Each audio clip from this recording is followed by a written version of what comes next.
Welcome to the channel, where the past comes to life with every story.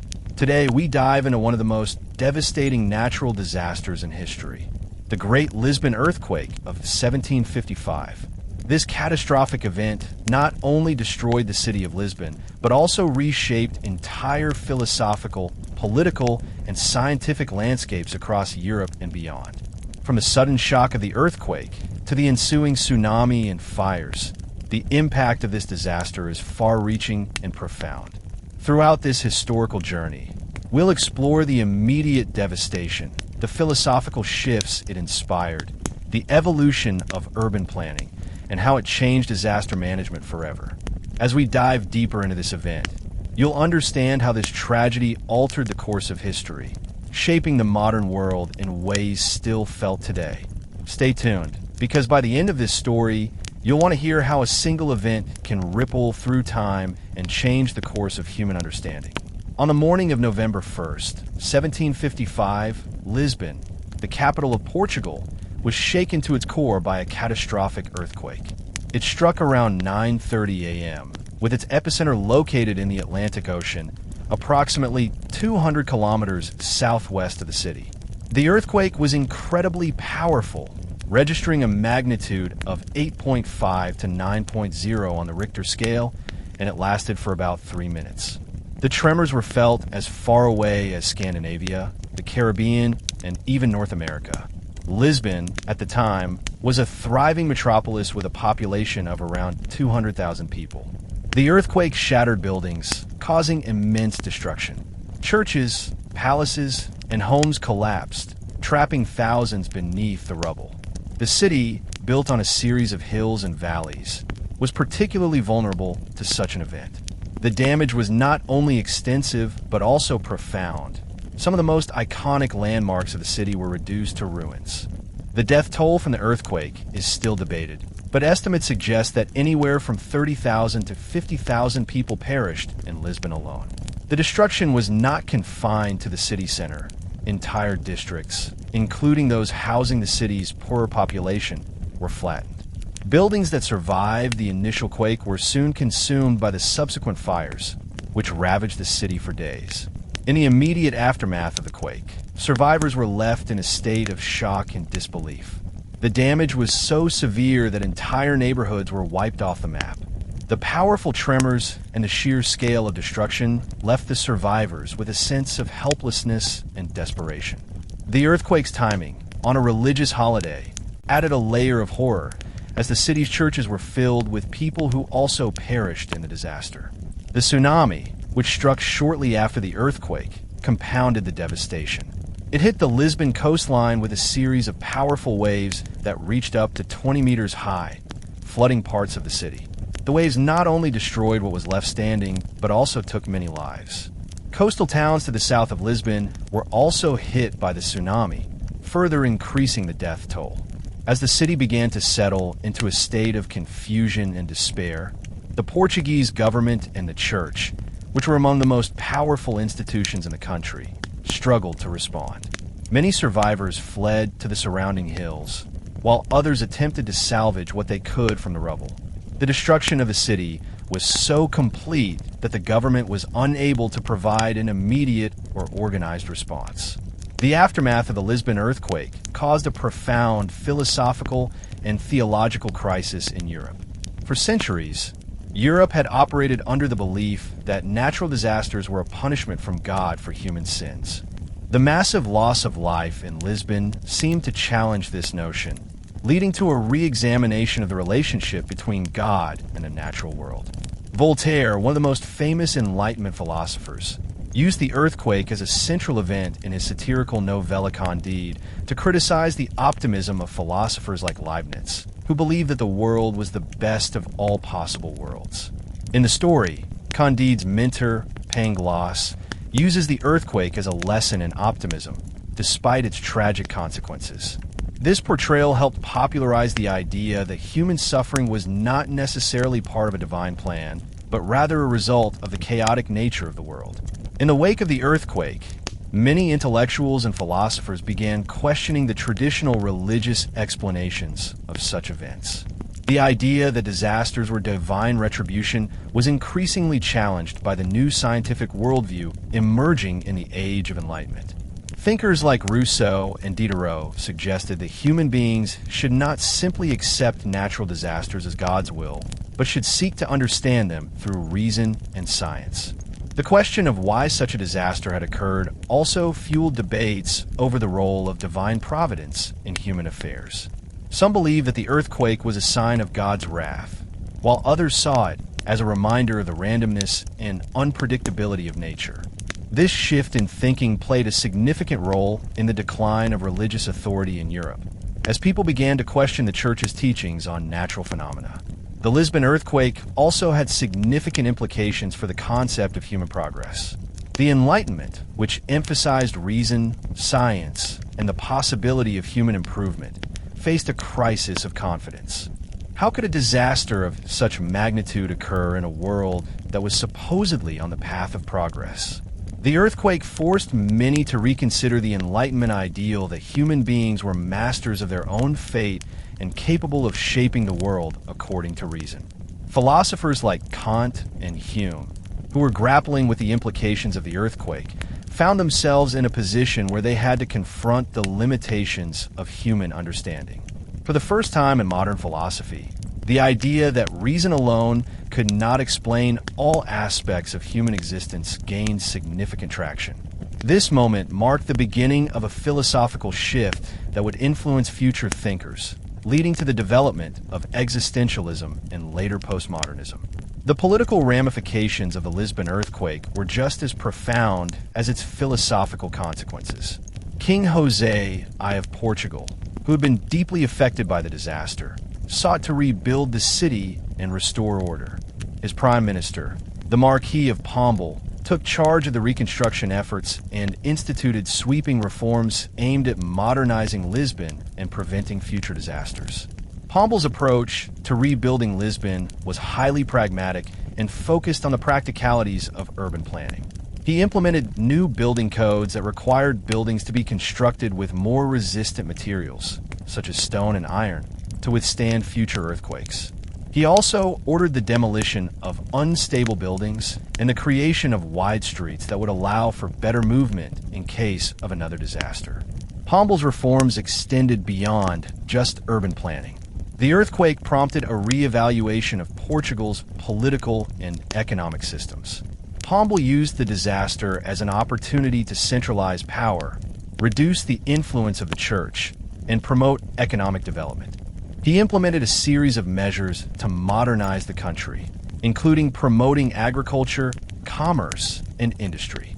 He also took steps to strengthen the monarchy's control over the country and reduce the power of the nobility. One of Pombal's most significant political actions was the expulsion of the Jesuits from Portugal.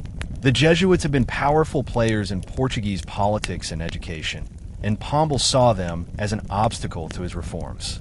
Their expulsion was part of a broader effort to limit the influence of the Catholic Church and secularize the state. The political changes initiated by Pombal had a lasting impact on Portugal's development. While his reforms were often seen as authoritarian, they were also seen as necessary for the country's modernization. Pombal's efforts helped to transform Lisbon into a more modern and resilient city, and his policies laid the foundation for future economic growth. However, his centralization of power and attacks on the church also earned him enemies, and his influence waned after the death of King José I in 1777. In the broader European context, the political consequences of the Lisbon earthquake were also significant. The disaster highlighted the need for better disaster preparedness and urban planning, and many European cities began to consider how they could learn from Lisbon's example. The earthquake also underscored the importance of strong, centralized governments in times of crisis, leading to a strengthening of state power in several European countries. In the immediate aftermath of the Great Lisbon Earthquake, Europe was gripped by a deep intellectual crisis. The devastation in Lisbon, the scale of the human suffering, and the apparent randomness of the event raised fundamental questions about the nature of the universe and humanity's place within it. The event forced many intellectuals to re-examine their beliefs and assumptions, particularly in regard to the prevailing philosophical worldview. The Enlightenment, which had championed reason, progress, and the idea that humans could improve their lot through knowledge and rationality, was thrown into disarray. For many Enlightenment thinkers, the earthquake seemed to challenge the very idea that the universe was a rational and orderly system governed by predictable laws.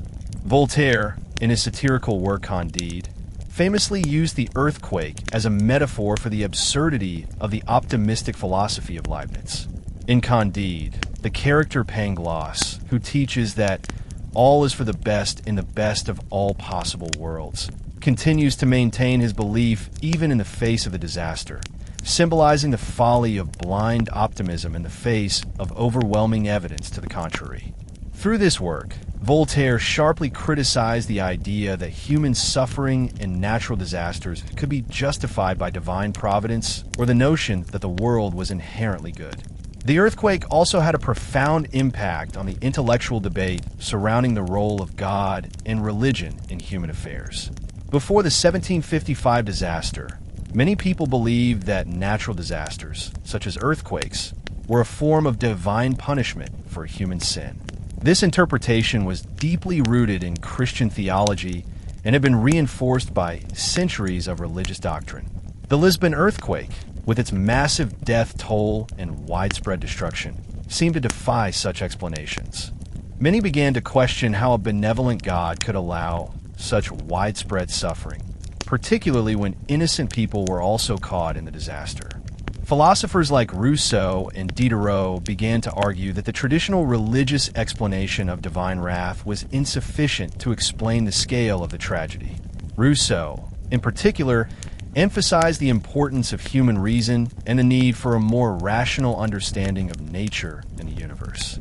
He believed that nature, while sometimes harsh and unpredictable, was not governed by the arbitrary will of a vengeful God, but rather by natural laws that could be studied and understood through science. This shift in thinking marked a significant turning point in the way Europeans viewed the natural world, as they began to embrace the idea that reason, not religion, should guide their understanding of the world around them. The Lisbon earthquake also contributed to the decline of the idea of theodicy, or the belief that every natural disaster had a divine purpose. Prior to 1755, many thinkers accepted that natural disasters were part of God's plan, designed to either punish humanity for its sins or to test human faith.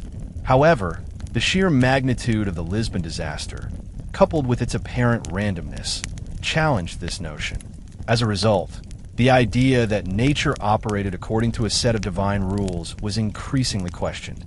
The earthquake led to the rise of secularism and the growing influence of science and reason in European intellectual life. Thinkers like Immanuel Kant and David Hume, who had been grappling with the implications of the Lisbon disaster, sought to reconcile human suffering with a more rational understanding of the world.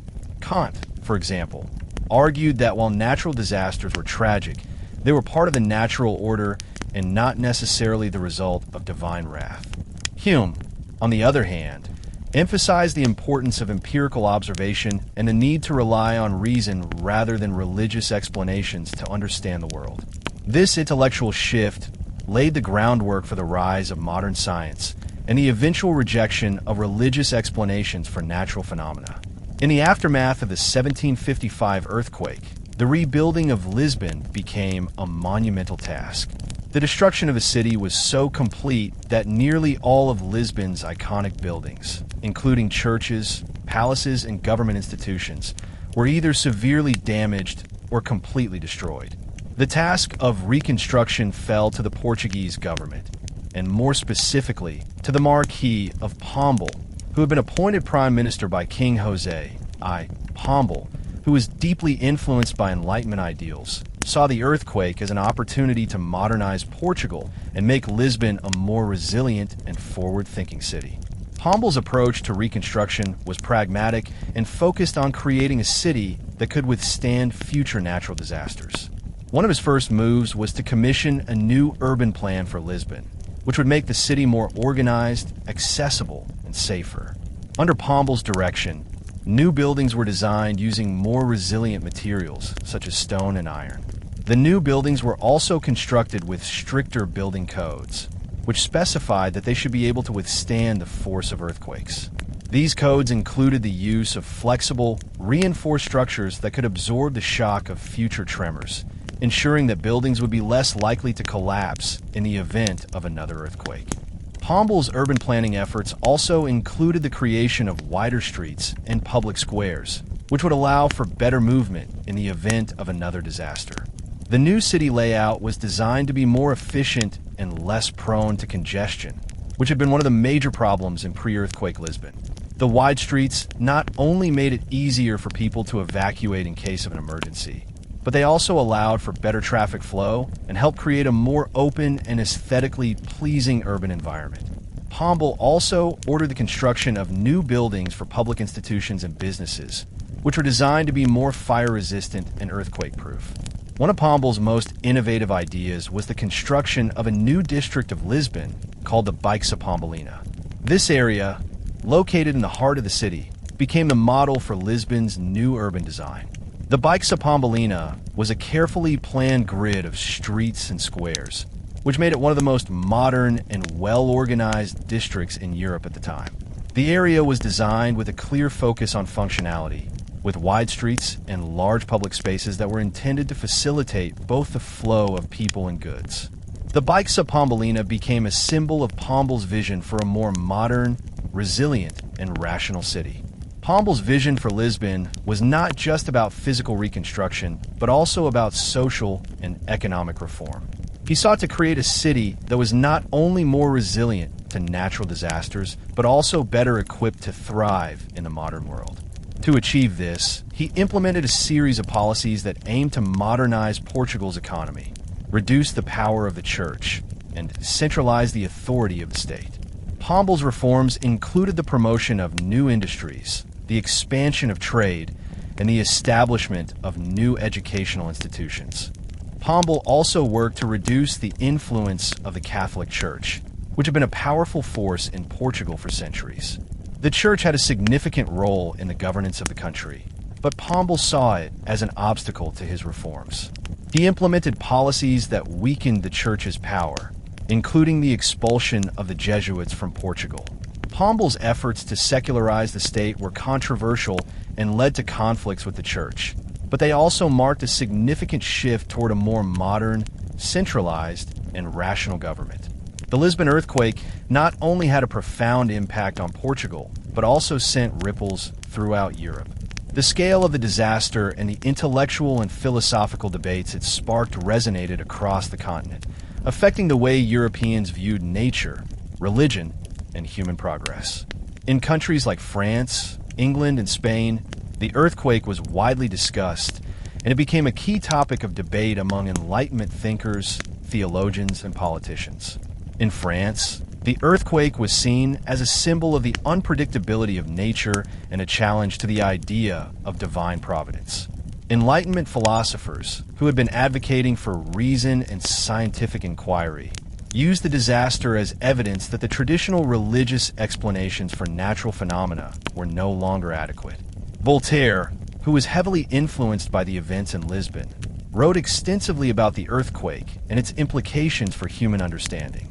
His critiques of religious optimism and his call for a more rational approach to understanding the world resonated deeply in France and helped fuel the growing secularization of European thought.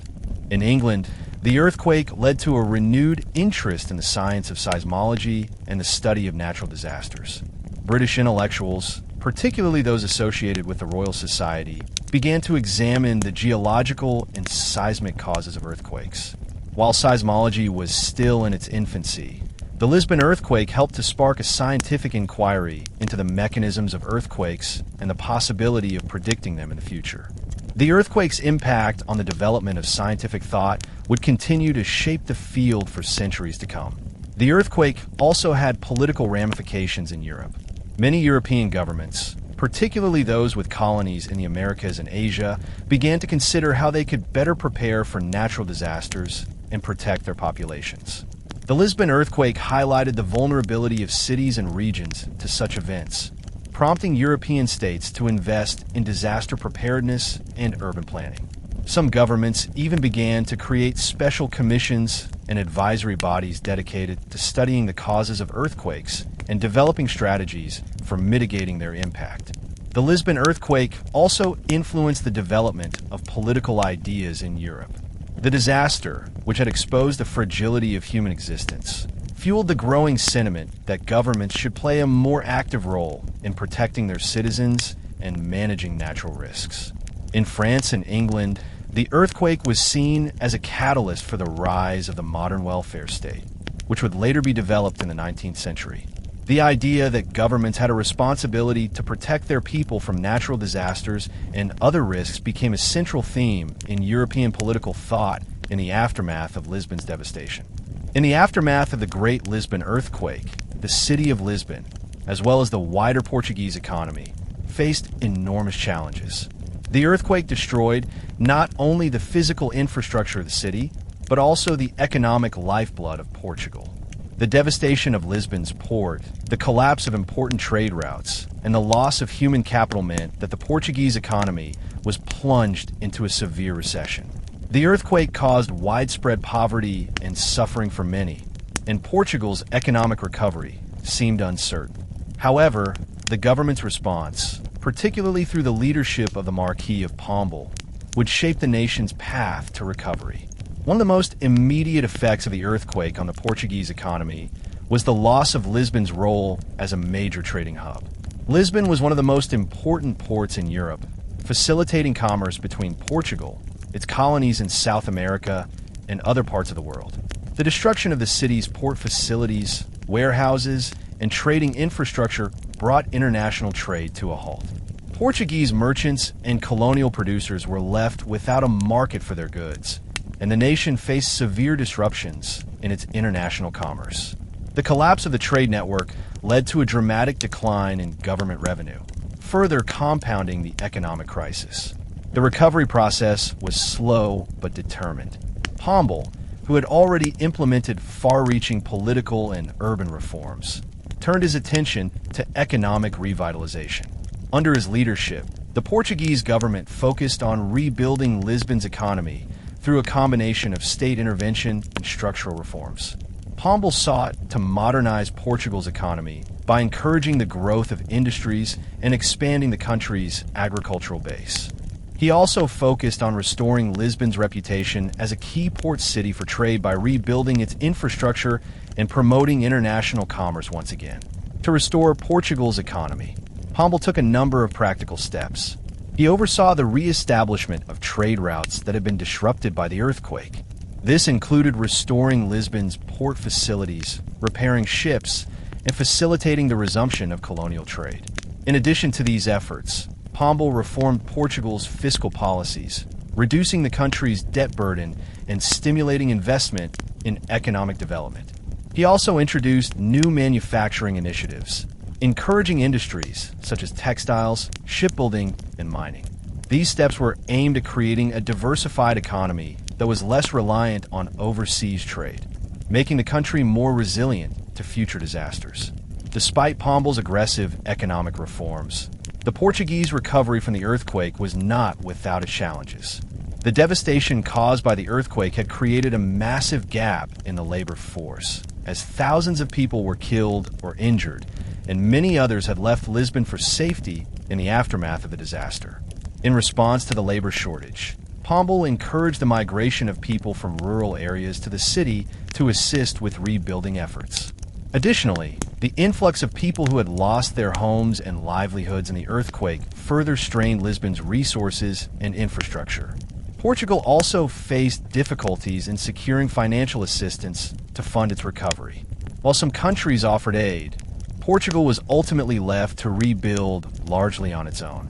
The financial burden was substantial, and the Portuguese government had to borrow heavily to fund the recovery efforts.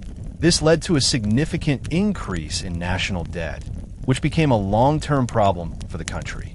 Nevertheless, Pombal's policies succeeded in gradually restoring Lisbon's economy, and by the end of the 18th century, Portugal was beginning to regain its status as a European power.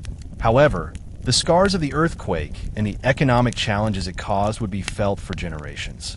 The Great Lisbon Earthquake had profound implications not only for the city's physical and economic recovery, but also for its social and religious life. The scale of the disaster and the devastating loss of life led many to question the role of the church and religious institutions in times of crisis. In the wake of the earthquake, many survivors struggled to reconcile their faith with the catastrophic events that had unfolded. The earthquake, followed by the tsunami and fires, seemed to defy traditional religious explanations, leading to a growing sense of disillusionment with the established religious order. Prior to the earthquake, the Catholic Church had held immense power in Portugal, as it did in much of Europe. The Church had significant influence over the lives of the people, shaping both their moral beliefs and their daily routines. For centuries, it had taught that natural disasters were divine punishments for human sin. However, the sheer scale and randomness of the Lisbon earthquake caused many to question this long-standing belief. If such a calamity could strike without warning and take the lives of so many innocent people, then was the Church's explanation truly valid? For many, the earthquake was seen as a wake-up call, an event that challenged traditional religious thinking and forced them to reconsider their faith in the face of such overwhelming disaster. The earthquake also highlighted the tensions between secularism and religious authority, particularly in the form of the Jesuits, who were one of the most powerful religious orders in Europe at the time. In Portugal, the Jesuits had a significant role in both religious life and education. However, in the aftermath of the earthquake, the Marquis of Pombal, who was deeply influenced by Enlightenment principles, used the disaster as an opportunity to curtail the power of the Catholic Church. He viewed the Jesuits as a political threat to his reforms, as they held significant influence in both Portugal and its colonies. In 1759, just a few years after the earthquake, Pombal expelled the Jesuits from Portugal and its colonies. This expulsion marked a significant moment in the decline of the Church's influence in Portuguese political and social life. The Jesuits' expulsion was a bold move by Pombal to secularize the state and reduce the power of religious institutions. It also reflected the growing influence of Enlightenment ideas, which emphasized reason, individual liberty, and the separation of church and state. The removal of the Jesuits from Portugal signified a decisive shift away from the religious authority that had dominated European societies for centuries. The social consequences of the earthquake were similarly profound. The disaster led to widespread displacement, as many people lost their homes and livelihoods. For some, the earthquake represented an opportunity for social mobility, as people who had previously lived in poverty or obscurity were given the chance to rebuild their lives in the wake of the disaster. The reconstruction efforts created jobs and spurred economic activity, leading to a sense of hope for many who had been affected by the tragedy. However, the earthquake also exacerbated existing social inequalities. The poor, who were already struggling to survive in the aftermath of the disaster, found it difficult to recover. Many were left homeless, without the means to rebuild or start anew. The rebuilding process, while providing opportunities for some, did not benefit all in equal measure. As Lisbon began to recover and reshape itself, the inequalities of the pre-earthquake society persisted, with wealthier individuals and families often receiving more aid and support than the less fortunate. These disparities highlighted the ongoing challenges of social inequality, even in the face of such a massive tragedy. In the years following the Great Lisbon Earthquake, the cultural impact of the disaster began to make itself felt. The event had a profound effect on European art, literature, and intellectual thought. The shock and grief that accompanied the disaster, combined with the philosophical and religious upheaval it caused, gave rise to a new wave of artistic and literary expression. Writers, painters, and philosophers began to explore themes of suffering, the randomness of nature, and the role of humanity in a seemingly indifferent world. The earthquake also contributed to the development of new literary forms and artistic styles. The Enlightenment, which emphasized reason and the potential for human progress, was gradually being replaced by Romanticism, a cultural movement that emphasized emotion, the sublime, and the irrational aspects of the human experience.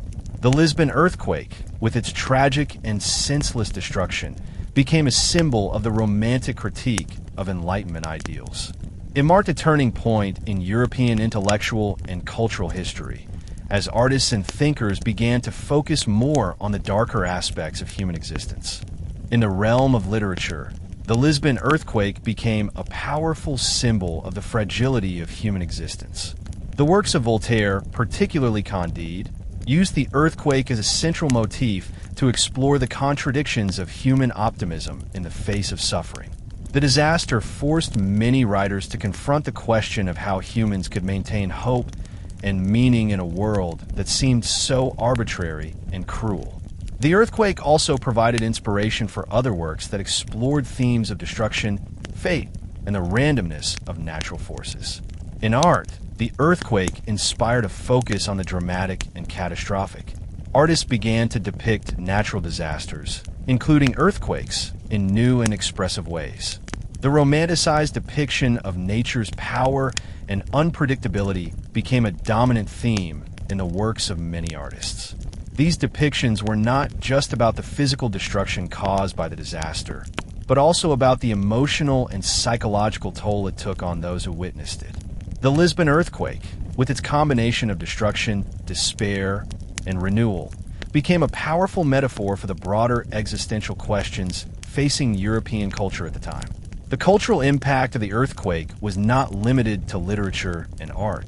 It also had a significant influence on the development of scientific thought and inquiry. The earthquake prompted a renewed interest in the study of geology and seismology, as European scientists sought to understand the causes and effects of the disaster. The study of earthquakes and natural disasters became a key area of research, and the Lisbon earthquake marked the beginning of modern seismology. Scientists and thinkers began to explore the geological causes of earthquakes, and the Lisbon earthquake became a central case study in the development of the field. The understanding of earthquakes as natural phenomena, rather than divine retribution, was an important shift in scientific thought. This intellectual change laid the groundwork for future advances in geology and the study of the Earth's dynamic processes. While the immediate devastation caused by the Great Lisbon earthquake was felt in Portugal and surrounding regions, the broader global impact was also significant. The event sent shockwaves through Europe and beyond, prompting a re-evaluation of natural disasters, their causes, and their implications for society at large. The earthquake was felt across a vast area, including parts of North Africa, the Mediterranean, and even the Caribbean. Its global reach made it one of the most significant seismic events in history, and its repercussions were far-reaching both in terms of political reaction and the intellectual discourse that followed. The earthquake's global impact can also be seen in the way it affected colonial powers, particularly Portugal's relationship with its colonies. Lisbon was the main hub for trade between Portugal and its colonies, especially Brazil. With the port city in ruins, trade was severely disrupted, and colonial exports such as sugar, gold, and coffee were no longer able to reach European markets. This disruption to Portugal's lucrative colonial trade significantly weakened the country's position in the global economy.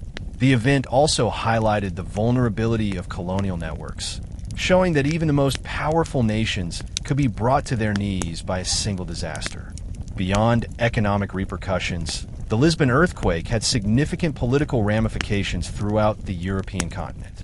As the earthquake rattled Lisbon, it underscored the importance of centralized governance and crisis management. The loss of so many lives and the complete collapse of key infrastructure in Lisbon exposed the vulnerabilities of urban systems, prompting other European countries to consider how they could better prepare for such disasters. The event sparked political debates about the role of the state in providing disaster relief, rebuilding cities, and safeguarding public welfare. The Lisbon earthquake highlighted the fragility of cities and the challenges of governance during times of disaster. In response, several European nations, including France, Spain, and Britain, began to implement reforms aimed at improving urban planning and emergency response systems. In particular, the event contributed to the idea of state-driven disaster preparedness, with governments taking on a more active role in ensuring the safety and well-being of their citizens. These changes laid the groundwork for modern disaster management systems and helped shape the evolution of the welfare state in the 19th century. The intellectual impact of the earthquake was equally profound on a global scale. The Lisbon earthquake was one of the first natural disasters to be extensively analyzed by scientists and philosophers, making it a key moment in the history of science and human understanding of the natural world. As intellectuals across Europe grappled with the implications of the earthquake, it became a touchstone for debates about the nature of God, the role of humans in the universe, and the limits of human knowledge. Enlightenment thinkers, who had previously been optimistic about the potential for human progress through reason and scientific inquiry, found their beliefs tested by the disaster. The randomness of the earthquake seemed to challenge the Enlightenment ideal that the world was an orderly, rational place governed by natural laws. For many thinkers, the event brought into question the very possibility of human progress. However, it also spurred a shift toward a more scientific understanding of natural disasters and the forces of nature. The earthquake's intellectual legacy laid the groundwork for future advancements in seismology, geology, and meteorology.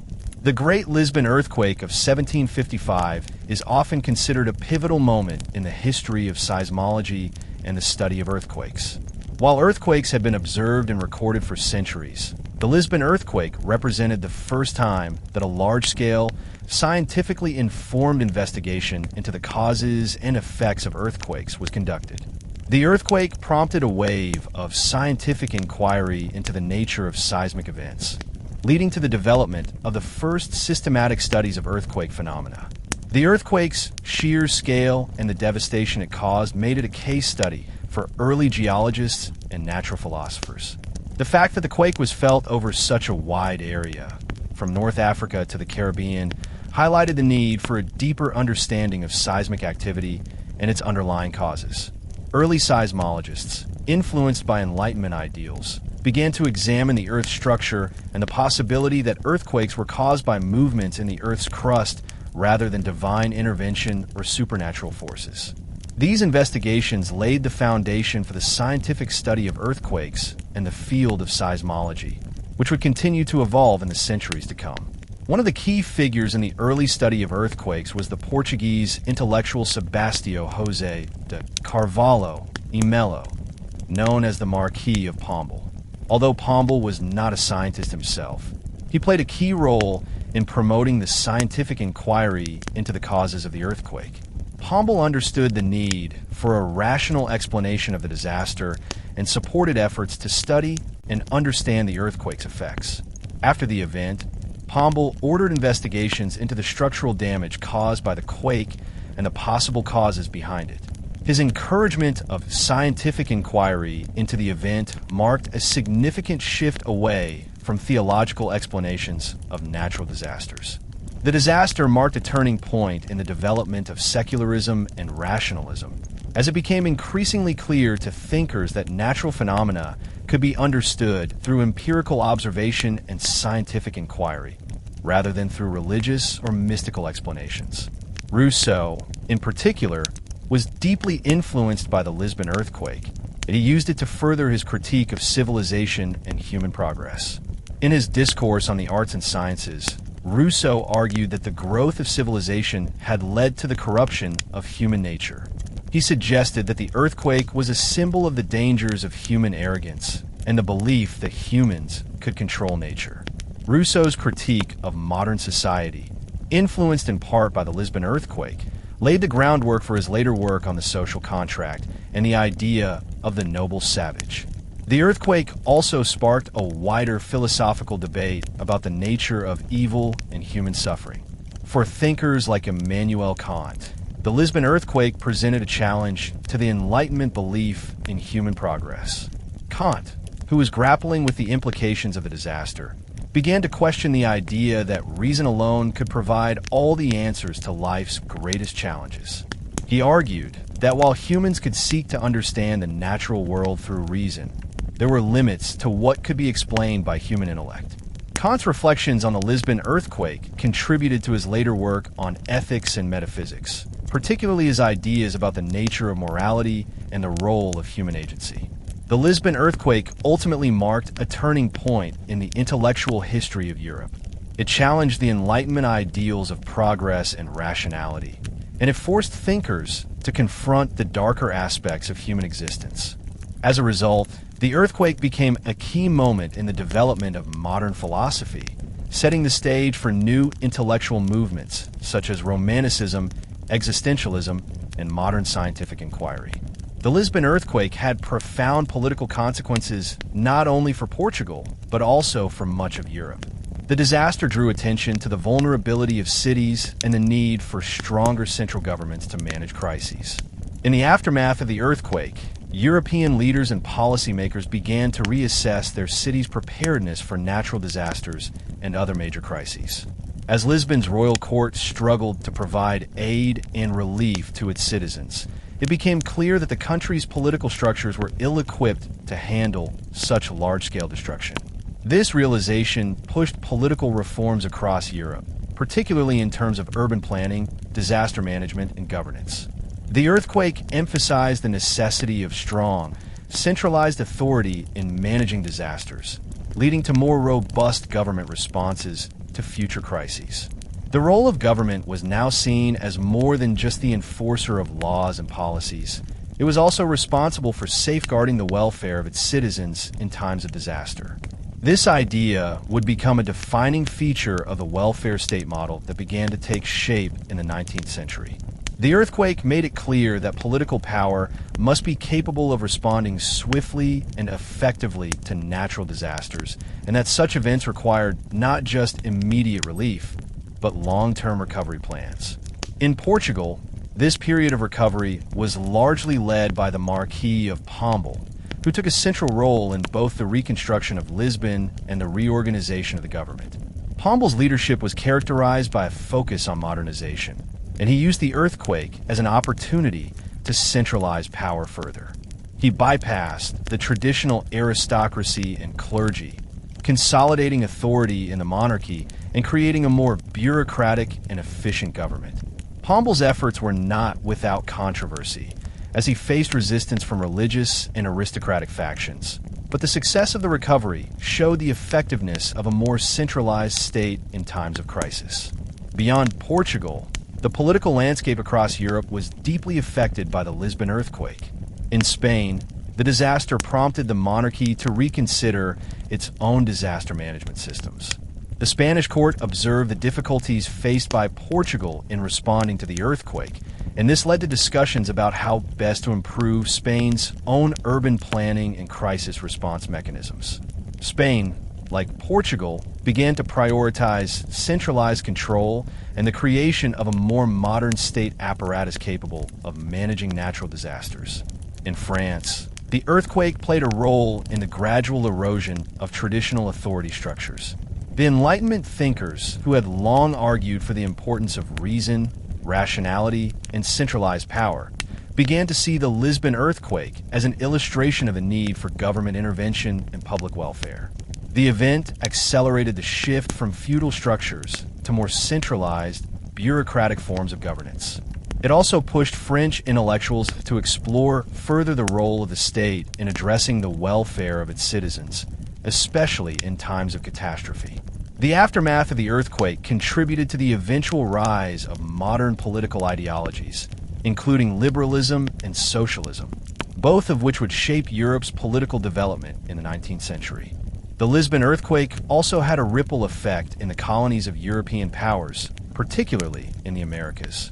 The disruption to trade routes and the collapse of Lisbon's infrastructure highlighted the vulnerability of colonial economies that were heavily dependent on European markets.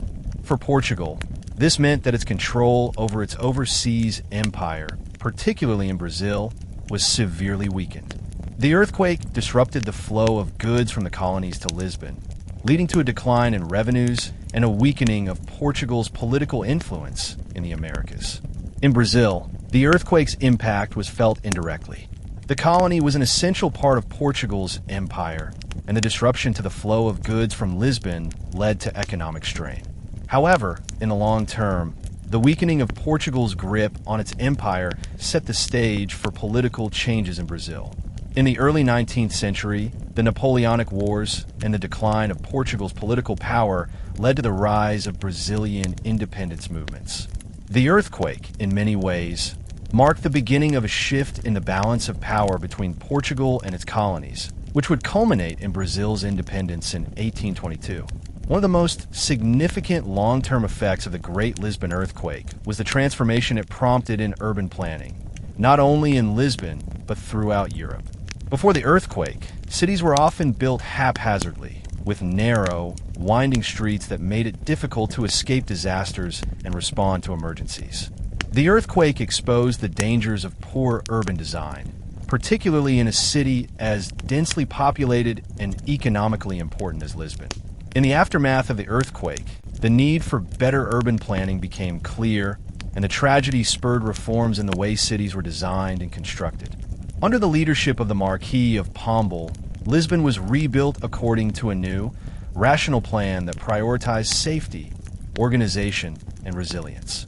Pombal introduced new architectural standards that emphasized the use of stronger materials such as stone and iron, which would be more resistant to earthquakes. He also implemented wide streets and large public squares to prevent the kind of overcrowding that had contributed to the destruction during the earthquake. These wide streets were not just a matter of aesthetics. They were designed to allow for better movement in the event of future earthquakes and to help avoid the deadly congestion that had exacerbated the effects of the disaster. The new urban design was also based on principles of hygiene and public health. Before the earthquake, Lisbon, like many other cities of the time, struggled with issues such as overcrowding, poor sanitation, and the spread of disease. Pombal's urban plan aimed to address these issues by creating a city that was more open, clean, and spacious. The new city layout was designed with an emphasis on providing adequate space for public buildings, markets, and residential areas, as well as ensuring that there was access to fresh air and sunlight. These changes were not only intended to make Lisbon more resilient to earthquakes, but also to improve the quality of life for its inhabitants. The rebuilding of Lisbon also set a precedent for the future of urban planning in other European cities. As news of the earthquake and the subsequent reconstruction efforts spread, other cities in Europe began to consider how they could improve their own urban designs to prevent similar disasters. The importance of wide streets, sturdy buildings, and better public spaces became a key consideration in urban planning in cities like Paris, Madrid, and Milan.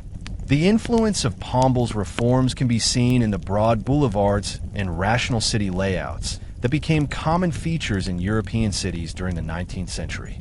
The urban planning reforms introduced in Lisbon also had an impact on the development of modern architecture.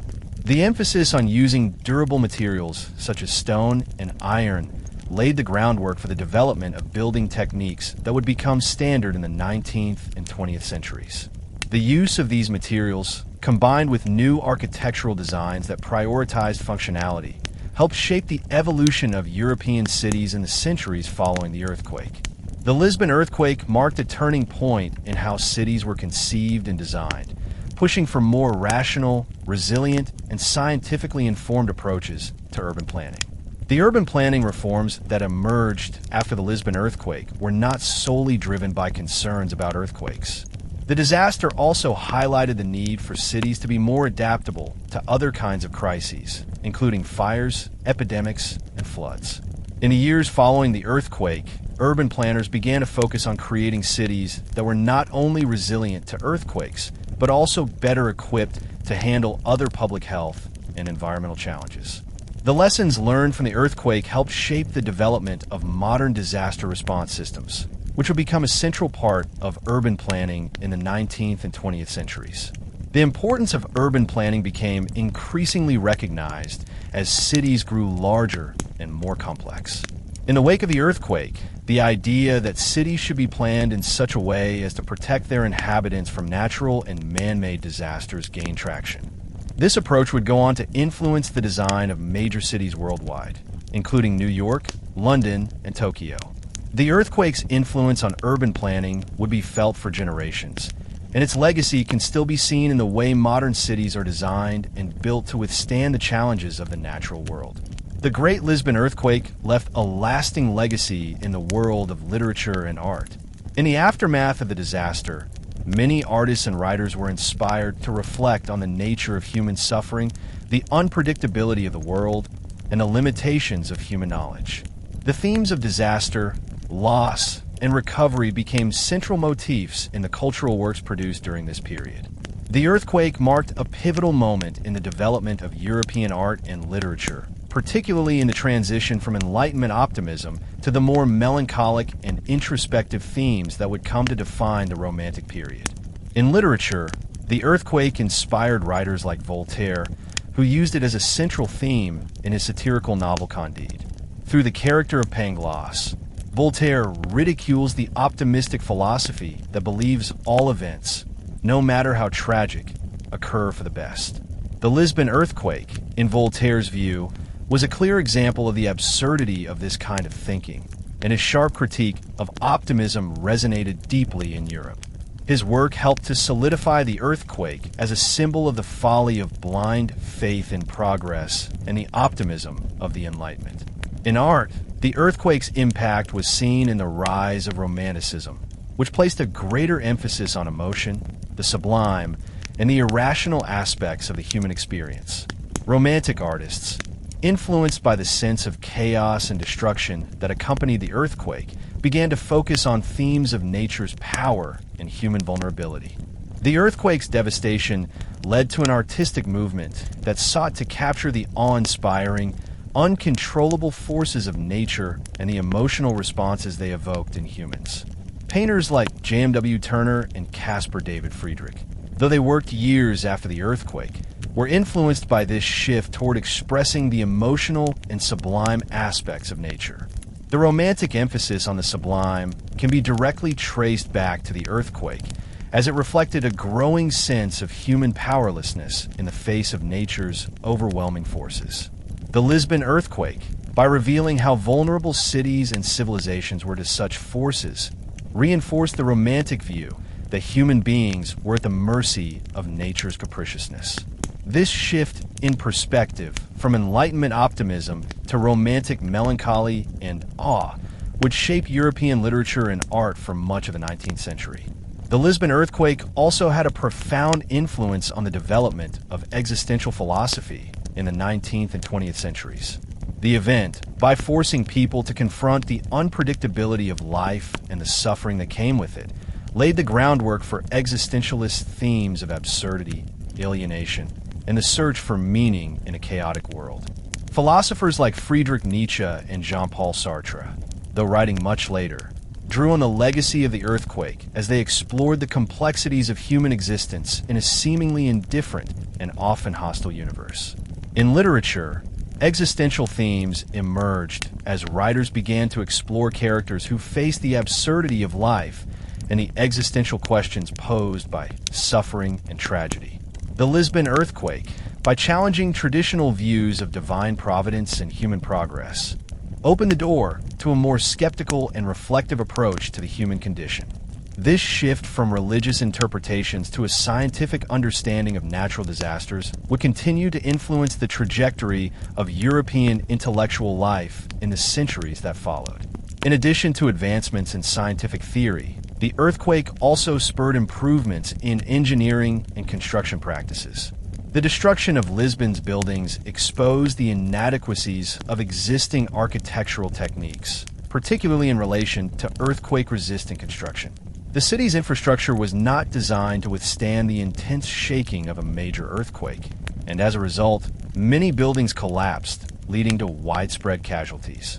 In response to this, the reconstruction of Lisbon under the leadership of the Marquis of Pombal became a model for earthquake-resistant urban planning. Pombal recognized that the future of urban development in Lisbon and beyond depended on adopting new engineering practices. One of the key innovations he implemented was the use of flexible materials, such as iron and stone, in the construction of buildings. This was a significant departure from the traditional use of wood and brick, which were more prone to collapsing during seismic activity. Pombal also ordered the construction of buildings with more open floor plans and fewer load-bearing walls, which allowed structures to absorb the shock of an earthquake rather than crumble under pressure. These innovations in earthquake-resistant design were a direct result of the devastation caused by the 1755 earthquake, and they laid the foundation for modern architectural techniques used in earthquake-prone regions today. Furthermore, the idea of creating safer, more resilient cities became a focal point for architects and urban planners around the world. Pombal's reforms in Lisbon set a precedent for other cities in Europe and the Americas to follow. The earthquake exposed the fatal flaws in this approach, leading to a shift toward a more pragmatic, risk-conscious approach to urban design. The inclusion of earthquake-resistant features, such as flexible materials, reinforced structures, and wide streets, became central to the rebuilding efforts. Pombal's reforms in Lisbon were groundbreaking for their time. By incorporating modern principles of disaster preparedness into the city's reconstruction, he not only transformed Lisbon into a safer, more resilient city, but also set a template for future urban planning efforts across the world. Pombal's focus on using durable materials like stone and iron, as well as the development of building codes that emphasized earthquake resilience, was a precursor to the modern engineering standards used today in earthquake-prone regions. The earthquake also led to the establishment of more formalized disaster management strategies. Following the devastation of 1755, Lisbon's rebuilding efforts underscored the need for more systematic and coordinated approaches to disaster relief. The sheer scale of the destruction and the slow pace of recovery revealed that effective disaster management required more than just rebuilding infrastructure. It required a comprehensive approach that included social, economic, and political reforms. One of the key developments in the aftermath of the earthquake was the creation of government bodies tasked with overseeing disaster response. In Lisbon, this meant the creation of new agencies dedicated to overseeing the recovery and providing relief to the survivors. This approach was quickly adopted by other European governments, as the earthquake exposed the inadequacies of ad hoc responses to large-scale disasters. Governments began to recognize that disaster management should be part of a broader state responsibility, and this laid the groundwork for the modern concept of disaster preparedness, which includes emergency response teams, public health systems, and disaster recovery policies. Over time, the principles of disaster management that were refined in the wake of the Lisbon earthquake began to spread worldwide. They influenced the development of the United Nations disaster relief efforts and the creation of international organizations, such as the International Federation of Red Cross and Red Crescent Societies, which coordinate global humanitarian responses to natural disasters. In the 19th and 20th centuries, the lessons learned from the Lisbon earthquake continued to shape disaster management policies and urban resilience strategies. The development of technologies such as early warning systems, seismic monitoring networks, and disaster preparedness drills can be traced back to the urgent need for better responses to large-scale events like the Lisbon earthquake. As cities grew larger and more complex, the recognition of the importance of disaster resilience became more pronounced. Modern seismic engineering and city planning incorporate many of the principles first established in Lisbon. Buildings are designed to withstand earthquakes, cities are planned to allow for swift evacuation, and international disaster relief systems are in place to respond to natural disasters.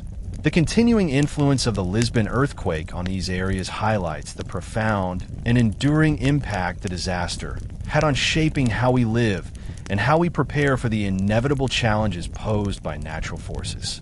The principles of urban resilience and comprehensive disaster management that began in Lisbon have evolved into global standards. Today, cities around the world incorporate these principles into their building codes and planning efforts, striving to make their infrastructure and citizens more resilient to the natural world's unpredictable forces. The Great Lisbon Earthquake stands as a key turning point in the history of disaster management, with its lessons continuing to influence the modern world. So what's the moral of the story? The Great Lisbon Earthquake teaches us the fragility of human existence and the importance of resilience. It challenges the notion that human suffering is always part of a divine plan, and instead points us toward a world where reason, science, and collective effort can help us rebuild after tragedy. Through this event, we see the birth of modern disaster preparedness, urban planning, and a rethinking of philosophical and religious beliefs. In essence, the earthquake was a catalyst for change that still echoes in the way we approach our cities, our governments, and even our philosophies. Thank you for joining me on this journey through one of history's most transformative events. If you found this story as fascinating as I did, don't forget to subscribe to this channel for more deep dives into the past. Stay tuned for more stories that shape the world we live in today. Until next time, keep exploring history because the past always has something to teach us.